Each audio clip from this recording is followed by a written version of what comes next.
A good evening to all of you, our esteemed viewers. We are glad your eyes are on Family TV, and this is Health Pot.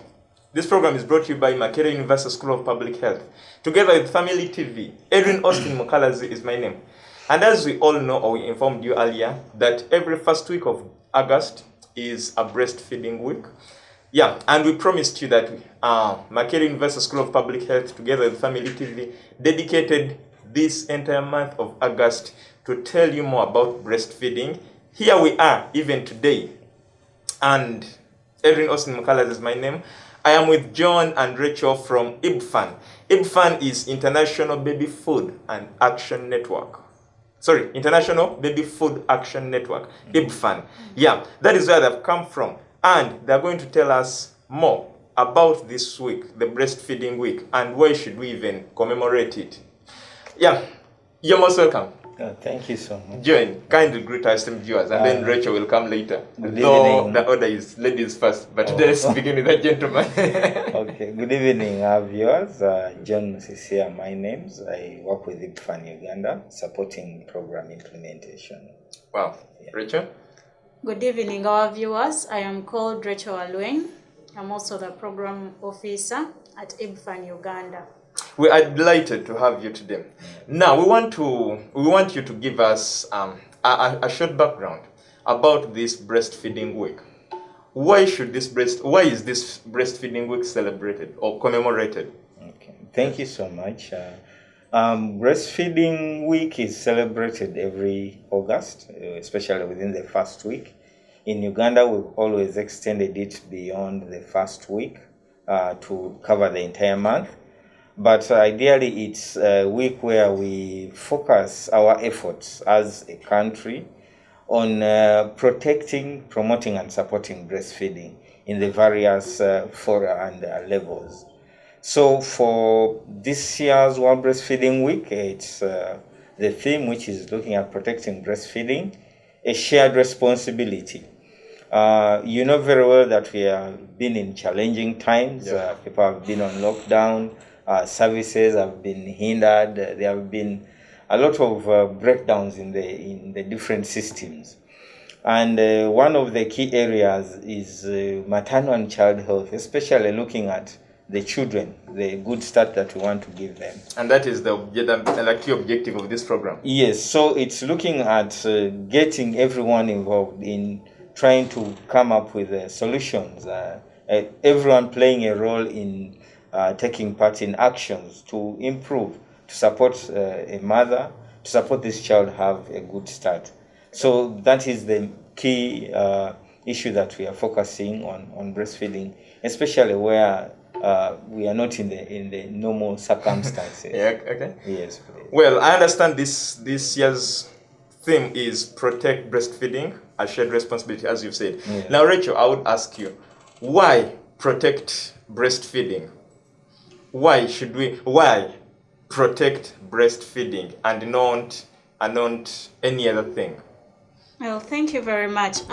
We would protect breastfeeding because of its benefits. Breastfeeding, the breast milk has all the nutrients that a baby would need, and it is the best start for the baby in their life. So we protect breastfeeding because like John said, the challenging times, there are people who are doing things that are not right. They are aggressively promoting the breast milk substitutes, which derails mothers from breastfeeding. And attention has been given to, COVID, forgetting some of these other health requirements. For example, breastfeeding could become secondary because of such a situation, and in the end we find that mothers are left out, they don't get the knowledge they need. That is why we are here to push forward and see that we continue protecting breastfeeding by calling upon the different stakeholders. Well, now we have a very big problem in Uganda, and this is with our workplaces, whereby very many mothers actually would wish to breastfeed their children, but then they also need to work. Some of them are the breadwinners.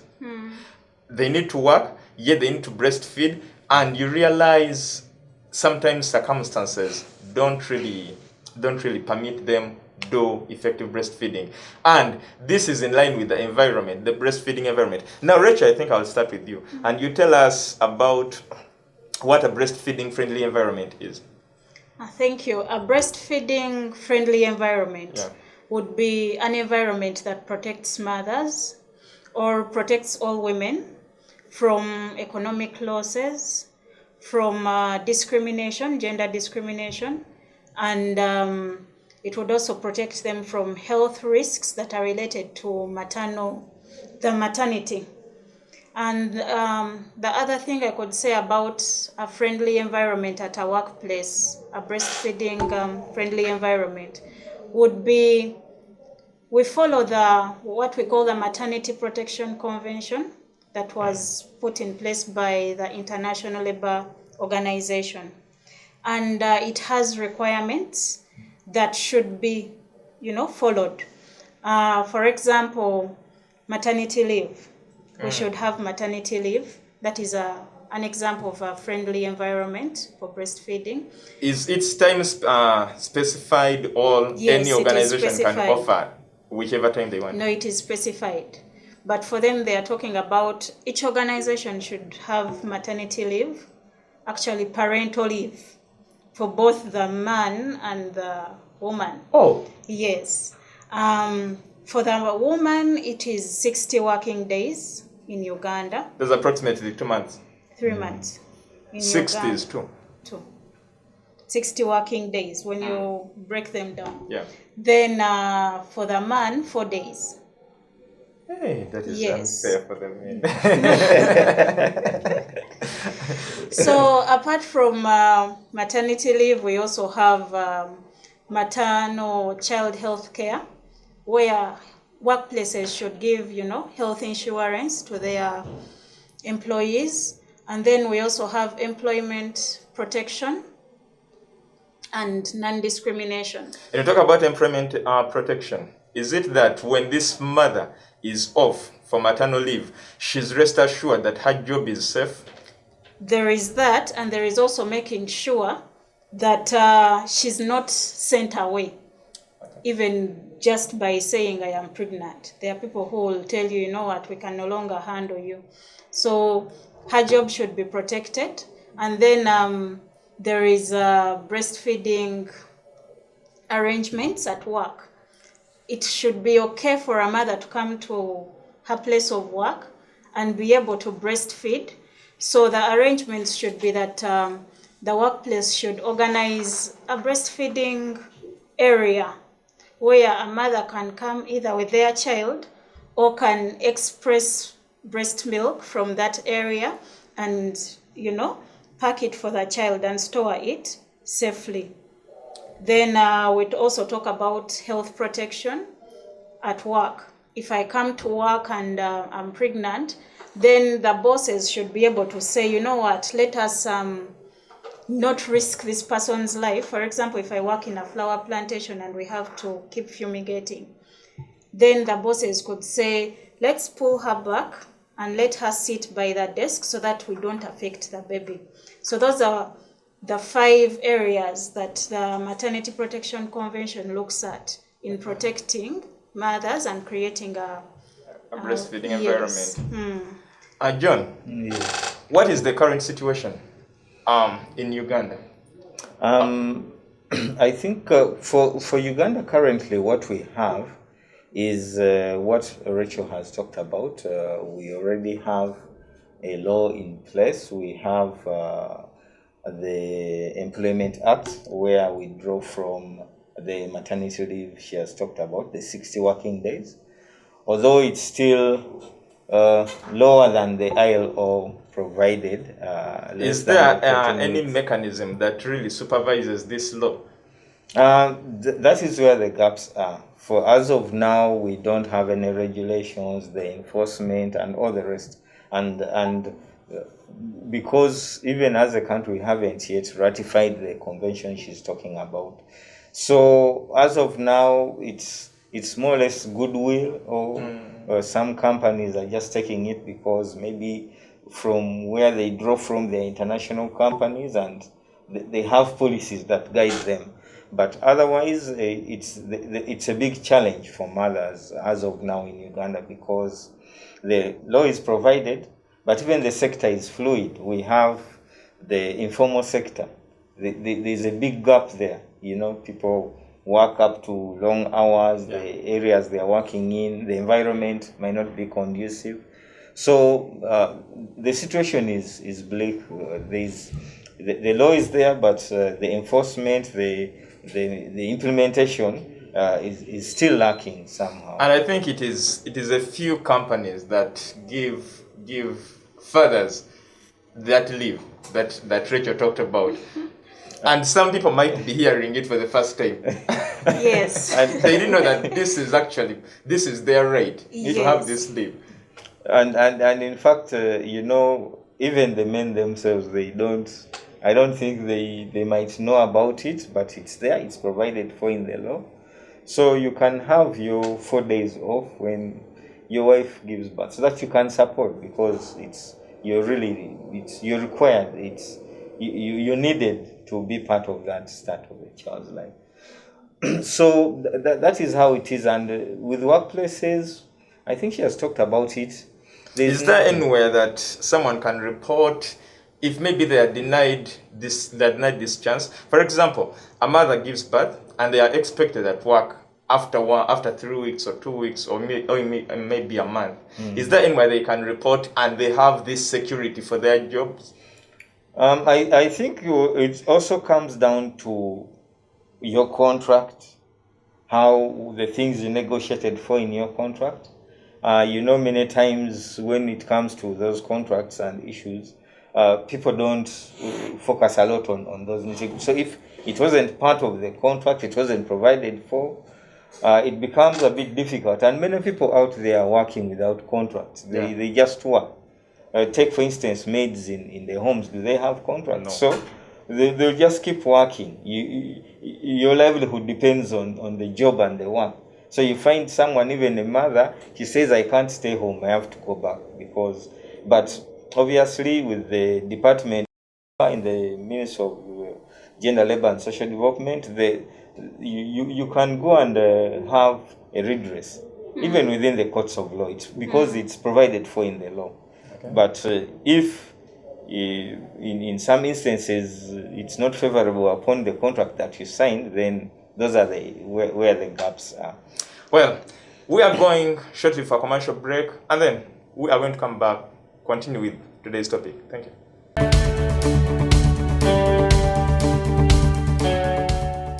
Brethren, yes, we can. We can clear the debt of church house. And I want to invite you to give generously to the love gift. May God bless you as you give.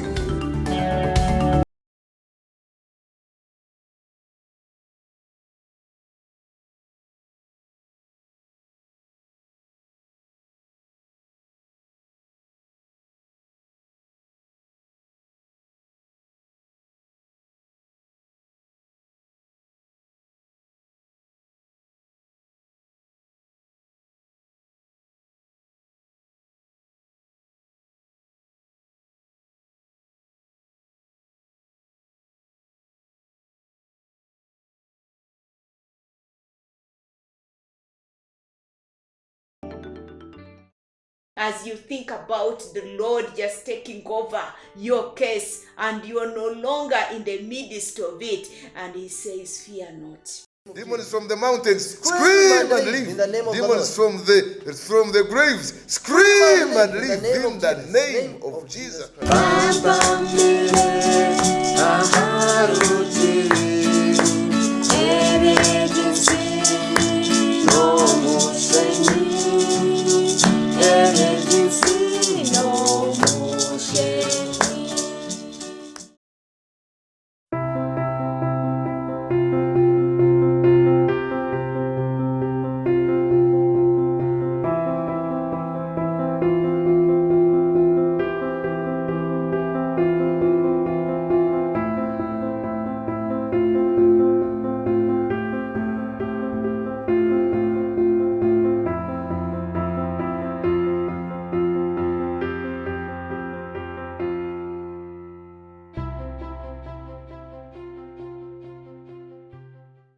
Welcome back from that commercial break. This is Health Pot. This program is brought to you by Makerere University School of Public Health, basically looking at maternal health and early childhood development. Breastfeeding is one of the elements under early childhood development, and that is why we have John and Rachel today on this panel. Rachel, why should there be a need of creating a breastfeeding friendly environment? Thank you very much. Like I had said earlier, the benefits of breastfeeding outweigh so many challenges that we face even currently. If somebody asked about COVID, we'll tell them, you know what, breastfeed your child. It is safer. So when we look at why we should protect breastfeeding, we can start with the benefits. Breastfeeding, like I said, is best start for the baby. You have all the nutrients that are there for the baby. When we look at breastfeeding, you also think of the child's health in terms of infection. The child will not get the infections that a child who is feeding is stronger. And then when I look at the mother, how does the mother benefit? In the beginning, it will help the mother when they've just delivered. You know, it helps with the contractions, and then the reason why some mothers die is postpartum bleeding. So when you put your child on the breast immediately, it helps with the contractions and removes all that bleeding, and then you're fine. But then it also creates the bonding that you need with your child. Mother-child bonding. Yes. And then the risks of breast cancer and ovarian cancer are actually lowered when you breastfeed your child. And when we talk about the workplace, we realize that we need to protect breastfeeding because currently some employers don't even know that they are required to do particular things. For example, an employer might not know that there is a penalty if you don't offer maternity leave or health protection, and if there is discrimination at a workplace, because those are catered for in the law. Discriminating this breastfeeding mother? Or a pregnant woman. There is a penalty. So sometimes the employer doesn't know, and the employer also might not know that it is okay to let mothers come with their baby, to provide that supportive environment in a workplace. Instead of a mother coming to work and you tell them, you see, now you've come with your baby, we cannot allow that, you need to let your baby stay home. An employer should be more receptive so that the rest of the employees can also, follow that example and can bring their children to work, or you create a place where somebody can go and express their milk, or you give paid breastfeeding breaks. For example, if I want to leave. Paid breastfeeding breaks? If I am going to breastfeed, sometimes they tell you if you leave work and you go to breastfeed, we shall, we pay per hour. We shall penalize you. It shouldn't be like that. If somebody is going to breastfeed, you give them the breaks they need. Or you can let somebody come either later to work, or they leave earlier because they have to go back home where they left the baby. So that would be something that employers would do. Is there something you did on, John? When you look at for the mothers, it's that continuity. We have talked about the continuity. Yes. Our law provides the health policy. Ministry of Health recommends exclusive breastfeeding for 6 months. Yes. And the labor laws are providing for maternity leave for 60 working days. So there's still a gap. So there's that continuity that is required. So it's very important because at that point, breast milk still plays a very important role in a child's life. Then, how can breastfeeding be protected and supported at our places of work? She hinted about some of the things. Yeah. But in the end, I think for it to be promoted and protected, the employers have to appreciate the benefits that accrue to them. First of The all, benefits of breastfeeding? of a mother continuing breastfeeding and them supporting, because to support breastfeeding at work, you need to provide the facilities, you need to provide the arrangements. Like maybe a mother is given time, maybe she comes maybe at 9 or 10 and leaves by 3. You give her more time to be able to do her role. But remember, whenever she comes at that time, if she knows that it's a give and take. Yeah. So if she knows that my employer minds about my child, she's also able to give in her entire input. She has time. And obviously, when you look at it now, people have also been, some people can be given an opportunity to work from home. It used to be difficult, but we've COVID has shown us that it's yeah, possible. it's possible. Children are studying from home, people have been working, Yeah. and work has been going on. So why, if others who don't have a responsibility of feeding, someone else can do it, then mothers can be given that opportunity to even work from home, give in some few hours. If not, and there's an area set aside at a workplace, she can come with her child. And in fact, at our workplace, children are part of the staff. As long as someone has a child in that age range, they're always free to come with their child at work, and they work happily. They give you more input.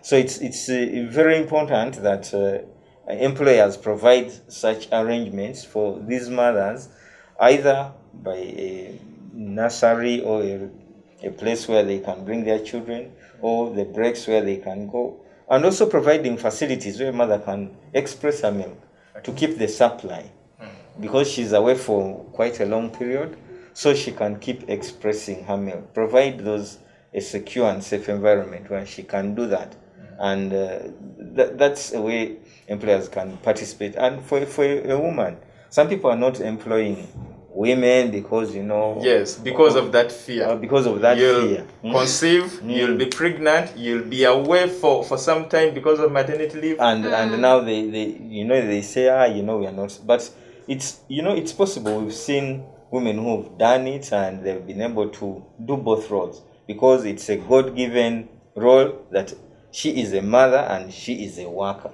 So she has to balance both roles. We cannot deny them that opportunity.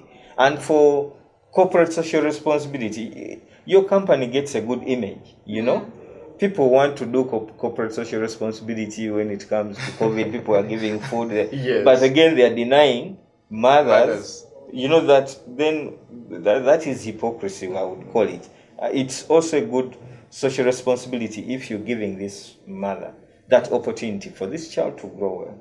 Now, I think we are now going to talk about the role of the employers, and then the role of trade unions, and then the government. I'll start with Rachel. Rachel, tell us, what is it that an employer is supposed to do in order to create this breastfeeding environment, a convenient environment?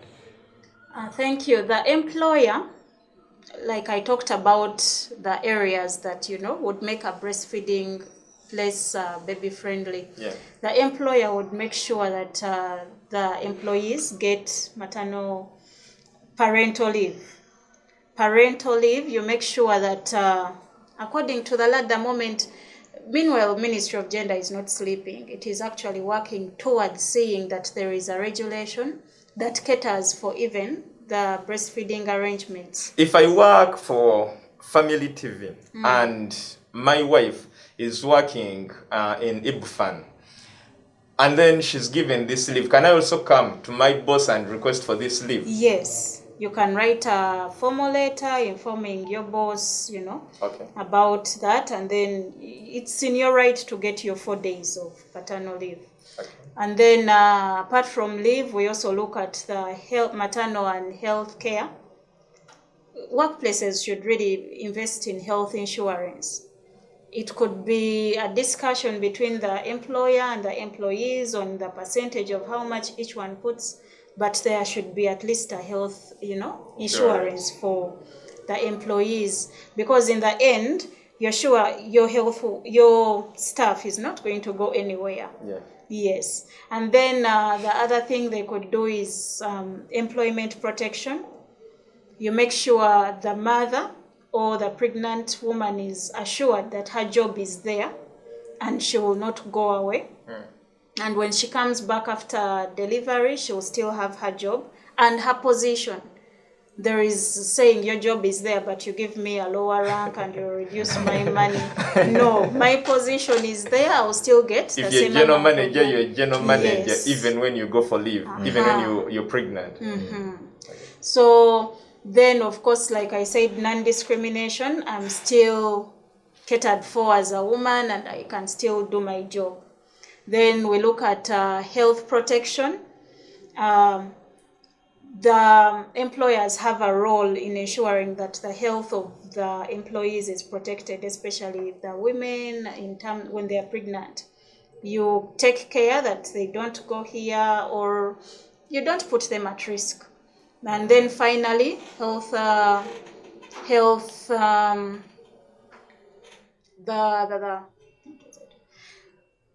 breaks, the breastfeeding breaks, like the you talked arrangement about. in general. Give breaks, allow them to come in either late or leave early, and then also provide a room where they can breastfeed from or express their milk. Yes, that is what employers John, can do. Now tell us about trade unions. What should they do? For trade unions, it's more of that they're usually like middlemen between employees and employers. And they have a big role to play in the area of advocacy, in the area of lobbying. And when it comes like to government policy and the laws, that is where they really come in strong, because they're able to influence the legislators to come up with those laws, to be able, we are talking about ratification of the ILO convention. They participate in that. They try to ensure that workplaces have environments that are friendly and that promote good health and nutrition for the children of this nation. Not only in terms of mothers getting money, but also the environment that is safe for this mother and this child. Advocacy towards government in putting money, investing into some of these ventures, if it is arrangements. She talked insurance. When you talk of insurance, people get scared, but Exactly. It's more of the care. You realize that if the general manager, I'm the owner of this company, if it is my wife that is pregnant and they were discriminated, how does it make me feel? If it is my daughter that is being chased from her job because of being a mother, how does it work? So it's very important that they come in to ensure that even the laws, the enforcement is taking place, reminding the various government departments, ensuring that there's that kind of monitoring, and mothers are being protected, workplaces are providing the best they can to be able to ensure that we have good health and survival of these children. Well, as a wind up, as a reminder to the government, because I believe the government knows its role, but maybe to remind our viewers what they should expect from the government, briefly as we wind up. Rachel. Thank you very much. Our dear viewers, like we were saying, please, in this World Breastfeeding Week, we have come out to at least talk about the different stakeholders and what they should do. And in this case, today we are looking at the employers, and we are saying the government and the employers should ensure that the mothers and the fathers get the parental leave that they should have. There should be breastfeeding arrangements at the workplace that are beneficial to them. And we have talked about the breastfeeding area where they can express their milk from. There should also be the maternal and health care services, which we have talked about, insurance for the employees. And then we also talk about non-discrimination and employment protection, plus health protection at workplaces. Wow. Thank you so much, Rachel. Thank you so much, John, for having spared this time to come and educate our audience. We are indeed delighted, you who started with us, and when you go back, great for us all, the entire team at IBFAN. This is Edrine, Osteen, Mukalazi, Health Port, Family TV, and this program is brought to you by Makerere University School of Public Health. I've worked with Jonah Jao, the producer, together with Brenda Tijakira, Tony Santo on social media, and Bantam in transmission. Good night, God bless you.